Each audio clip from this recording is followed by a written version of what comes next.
love of my siblings, my brother Morris, my 4 big sisters, Patricia, Caroline, Serena, and our late sister, Lloydette. We miss her so much. I'm incredibly proud of our sons, Reggie and Shane, and the fine men that they have become. When I think of the future, I think of you two. And above all, I want to thank my wife, Charlene. Charlene, I was first struck by your warm smile and your wonderful laugh. And all these years, I've come to rely on your strength, your spirit, and your love. You made huge sacrifices as a military spouse, and then you had to change course again when I uprooted the peaceful retirement that we'd just begun. You are the source of everything good in my life. And marrying you was the best decision that I ever made, and it's not even close. Char, I love you.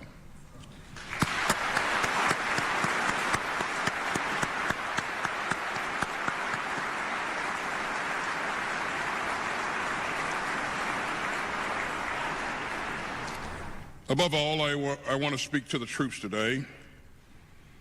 You know, this business is not just about platforms and procurement. It's about you. We're not just the most lethal fighting force on earth. We're also the finest fighting force on earth. And that is down to all of you. Many of you have heard me talk about my first platoon sergeant, Sergeant First Class Fox Ballard. And he taught me that the most important thing you can do is to take care of your people.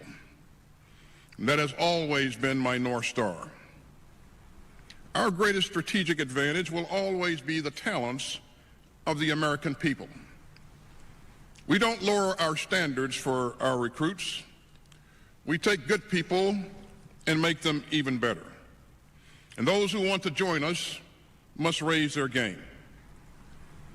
But any military that turns away qualified patriots who are eager to serve is just making itself smaller and weaker.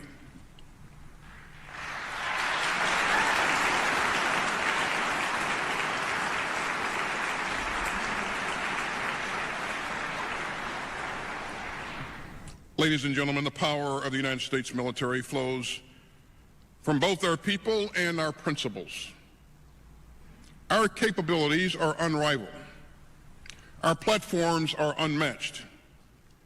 But those are expressions of our strength, and not its foundation. Every military defends a country. But the United States military also defends a Constitution.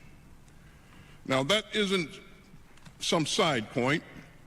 It's the oath that I swore when I commissioned to support and defend the Constitution of the United States against all enemies, foreign and domestic. That is what we do, and that is who we are. And I will never stop saying this.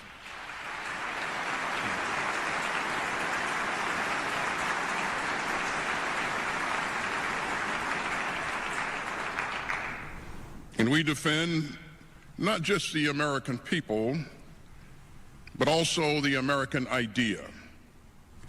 We are not just any military, we are the United States military. We defend government of the people, by the people, and for the people, and we do not bend on matters of honor, integrity, or law. You know, I was taught at West Point to pray that I would choose the harder right instead of the easier wrong. And I've tried every day as secretary to live up to that teaching. I know that may sound old-fashioned, but when it comes to flag, country, and Constitution, I am an old-fashioned guy. Ladies and gentlemen, I leave the Department of Defense with great pride and great confidence. And that's because of you, because of your courage, your character, your strength, your integrity, and your commitment to excellence, and your refusal to accept dishonor or defeat. You know, there's a great tension, even a paradox, at the heart of our enterprise. Those of us who spend our lives trying to master war are also the ones who best understand its terrors. If we must use military force to defend our country, we will not flinch and we will not fail. But we have learned in the hardest possible way that we should be modest about what force can achieve and be wary of its unexpected consequences. Now, we understand that this mighty department is just one of our tools of national powers. It has been my duty to keep our country from returning to those terrible times of great power war and to the dangerous decades when America abandoned its position of global leadership and came to believe that we could stand alone and apart while freedom itself was in mortal danger. Over the past 5 decades, I have seen the United States military change profoundly. We've gone from the limping and demoralized conscript force of Vietnam to the lethal powerhouse of today's all-volunteer force.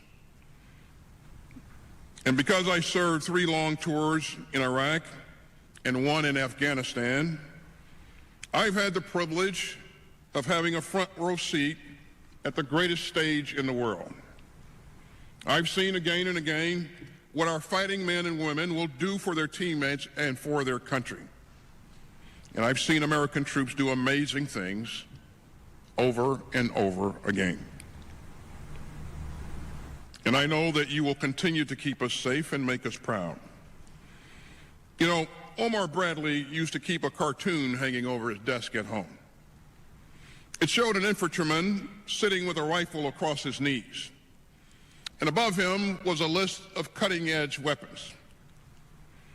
Yet the soldier in the cartoon is saying, "But they still haven't found a substitute for me." That's still true. There is no substitute for American troops and for men and women of courage and character. There is no substitute for principled leadership. You know, you can't push someone into battle. You've got to lead them into battle. And for troops in every branch who are looking for how to do that, let me again point you toward Omar Bradley. And he declared that leadership means firmness and not harshness. Understanding, not weakness. Justice and not irresponsible freedom. Humaneness, not intolerance. And generosity, not selfishness. And pride, not egotism. I am incredibly proud of our all-volunteer force. You and your families bear an extraordinary burden to keep your fellow citizens safe. And we must always be honest with ourselves about the sacrifice that this enterprise demands. Over the past 4 years, yellow folders have arrived at my desk again and again. And those yellow folders carry the letters of condolence to the parents of the fallen, to new widows and widowers, and to children who will grow up without their mom and dad. I have sat with those letters, and I have thought of them before each decision. And I will hold them in my heart until the day I die. I still mourn for the fallen of Abbey Gate, of Tower 22, and of every soldier, sailor, airman, Marine, and Guardian lost in a training accident, and of every American in uniform who gave in to unseen wounds and took their own life. And I hope that, as Lincoln said,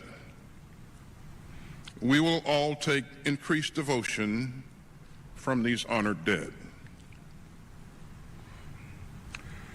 Serving as Secretary of Defense has been the highest honor of my life and the heaviest responsibility. This job demands calm, judgment, and humility.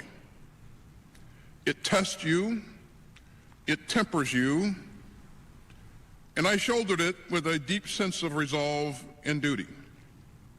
And I will set it aside with gratitude and confidence. I am deeply proud of what we have achieved together at this hinge in history. The world continues to look to America, and we must stand as a beacon of freedom. We are not just any country. We are the guardians of the revolutionary ideals of our founders. They believe that governments exist to serve their people and not the other way around.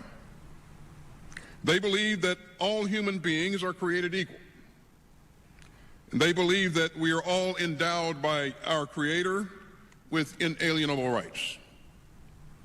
They believe that tyrants and kings have had their day. And they believed in the final reckoning, power belongs to the people. You know, those beliefs still inspire the world. And they still spur us on. As I said last year in Normandy, 80 years after D-Day, we still seek a world where aggression is a sin, and where human rights are sacred, and where all people can live in freedom. Now, I am a proud graduate of the class of 1975 from West Point. And my class motto was courage and drive. Courage and drive. Those are the virtues that our military still needs and still embodies. This final turn of duty has been a time of great pride because of the extraordinary Americans whom I've had the honor of leading and serving alongside. And that means everyone in this room and everyone in this department, from the greenest cadet to the most decorated generals. I am more proud to be your teammate than words can ever convey. Now, soldiers tell war stories, especially old soldiers. So let me end with one. And it's the same one that I used to end my speech when I retired from the Army in 2016. Little knowing that my path would bring me here today. And it's one that at least one member of this audience is very familiar with because he was there with me. His name is Ted Koppel. In the spring of 2003, I was leading the 3rd Infantry Division through the Karbala Gap in southern Iraq. The night before our charge, we were locked in a huge artillery duel with elements of the Iraqi Republican Guard. And we knew that in the morning, we would have to execute one of the hardest maneuvers of the Iraq War. And that was to get an entire heavy division through an area only 2 kilometers wide. That night of fire and thunder finally passed, and dawn broke. And as we were about to move out, a Bradley fighting vehicle rode past our position. And on its antenna was an American flag. Now that flag was tattered and torn. It was dirty with desert sand and dust, but it flew proudly amid the winds of war. I will never forget that sight or that moment. And the memory of seeing that flag came back to me as I thought about my remarks today. Francis Scott Key gave America our anthem with his poem about a flag that catches the gleam in the morning's first beam. And I often think about that one flag on the battlefield, snapping in the wind, ripped and battered, but still bold and proud. And I think of the courage of every American soldier, sailor, airman, Marine, and Guardian who has carried our flag over the centuries into battle in defense of the great experiment in democracy that we call the United States of America. That is the flag for which we fight. That is the flag that carries the hopes of our founders. And it is the flag that honors the sacrifice of our fallen. That is the flag of our values, the flag of our vows, and the flag of our vision. It still waves over the land of the free and the home of the brave. And I know that you will never let it fall. And I know that you will proudly carry forward the flag of the United States of America with courage and drive. Thank you. May God protect our troops and may God continue to bless the United States of America. Secrétaire défense Lloyd Austin, un dernier discours pour quitter ministère de défense pays les États-Unis à travers l'administration Biden-Harris que monsieur t'a fait fonctionner, lui même qui rappelait moment que il était là comme un haut gradé dans l'armée américaine, multiples voyages qu'il fait, mission qu'il fait à l'étranger, ça qu'il vive, ça qu'il te connaît avec tout les secrétaire. Il rappelait que flag ça est toujours flotter pour 20 libertés comme Skachat a dit dans ça qui concernait Haïti. On a fait transition rapide, nous allons aller en Haïti puisque nous avons parlé de Haïti, gagné un port que a inauguré dans la métropole sud pays dans Saint-Louis du Sud. Alors, gagné autorité au cap inauguré un port d'entrée l'autre bois. Mais au passage qui nous dit que dans North Carolina, d'après l'information que nous apprenons, gagné là un shooting qui fait dans un shopping mall, non plaza dans la côte North Carolina, nous va tourner avec de